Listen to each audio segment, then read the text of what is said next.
భారీ వర్షాల కారణంగా తెలుగు రాష్ట్రాల్లో రైలు రవాణా స్తంభించింది. కుండపోత వర్షంతో హైదరాబాద్ గుంటూరు మధ్య నడికుడి మార్గంలో రైళ్ల రాకపోకలకు తీవ్ర అంతరాయం ఏర్పడింది. ఇప్పటికే విజయవాడలో రూట్ రిలే ఇంటర్లాకింగ్ వ్యవస్థ ఆధునీకరణ పనులు దృష్ట్యా ఒకవైపు రైళ్ల రాకపోకలపై నియంత్రణ కొనసాగుతూ ఉండగా, తాజాగా గుంటూరు సత్తెనపల్లి మార్గంలో రైల్వే ట్రాక్ దెబ్బతినడంతో గురువారం ఒక్కరోజే 40కి పైగా రైళ్లు రద్దయ్యాయి.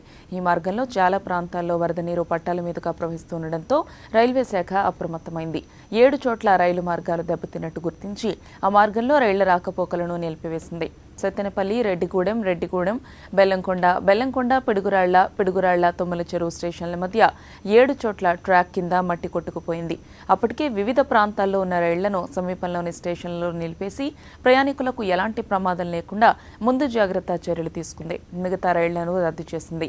అయితే రైళ్లు రద్దయినట్టు సమాచారం తెలియకపోవడంతో సికింద్రాబాద్, నాంపల్లి రైల్వే స్టేషన్లలో ప్రయాణికులు గంటల తరబడి పడిగాపులు కాశారు. శుక్ర, శనివారాల్లో కూడా భారీ వర్షం కురిసే అవకాశం ఉండడంతో శుక్రవారం కూడా పలు రైళ్లను రద్దు చేసి మిగతా వాటిని దారి మళ్లించారు. సికింద్రాబాద్ గుంటూరు ఇంటర్సిటీ ఎక్స్ప్రెస్ను 2 వైపులా రద్దు చేశారు.